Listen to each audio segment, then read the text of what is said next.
పవన్ కళ్యాణ్ గారు ఒక 10 ఎకరాలు శిఖం భూమిని ఆయన అప్పుడు తెలంగాణ వచ్చిందన్నటువంటి దుఃఖంలో ఉన్నాడు పాపం.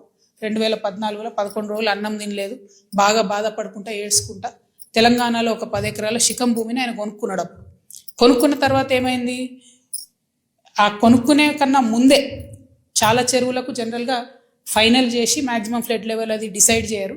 కానీ ఈ పర్టికులర్ చెరువు పవన్ కళ్యాణ్ గారు ల్యాండ్ కొనుక్కున్నది కోడికుంట అనే చెరువు, సర్వే నంబర్ 706. దీంట్లో మొత్తం ఫైనల్ నోటిఫికేషన్ వచ్చింది. ఏ 10 ఎకరాలు అయితే ఆయన కొనుక్కున్నాడో అది శిఖం భూమి అని ఫైనల్ నోటిఫికేషన్లో ఇరిగేషన్ డిపార్ట్మెంట్ చెప్పి ఉన్నది.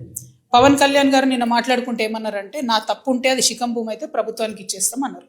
అయితే ఈయన రిజిస్ట్రేషన్ చేసుకునేటప్పుడు ఎన్ని తప్పులు దొరికినాయంటే, అందులో ఓన్లీ 3 ఎకరాలే శిఖము, మిగతా 7 ఎకరాలు మాగాని అని రాసింది. కానీ అది తప్పు, ఖచ్చితంగా రికార్డ్స్లో ఉంది. నేను ప్రభుత్వాన్ని డిమాండ్ చేస్తూ ఉన్నాను, ఇరిగేషన్ రికార్డులో 10 acres శిఖం భూమి అని ఉన్నది. ఆ కాయిదాలు మా దగ్గర ఉన్నాయి, కానీ ప్రభుత్వం దగ్గర ఆల్రెడీ డేటా ఉంటుంది కాబట్టి మీరు చర్యలు తీసుకోవాలని డిమాండ్ చేస్తున్నాను. పవన్ కళ్యాణ్ గారు నేను అడిగేది ఏంటంటే, మీరు వాపస్ ఇస్తా అన్నారు కదా, వాపస్ ఇచ్చేసేయండి. మామూలు రైతుల దగ్గర తీసుకున్నప్పుడు కాంపెన్సేషన్ ఎట్లా ఇస్తారో గవర్నమెంట్, మీకు కూడా ఏ టీడీఆరో ఏ పైసలు ఇస్తారు, అర్జెంటుగా వాపస్ ఇచ్చేసేయండి. మీరు కంచె వేసిర్రు, ముందు ఆ కంచె తొలగించండి. శిఖం భూమిలో కూడా కంచె వేయడానికి ఉండదు. మీరు మట్టేసిర్రు, ఆడ గోవులకు వాటికి వీటికి గ్రాసం వేస్తున్నా అని చెప్పారు, మట్టేసిర్రు, ఆ మట్టి మొత్తం చెరువులో వేసిర్రు కాబట్టి అది కూడా తొలగించాలి. తక్షణమే మీరు వాపస్ ఇవ్వాలని చెప్పి నేను పవన్ కళ్యాణ్ గారిని డిమాండ్ చేస్తున్నాను.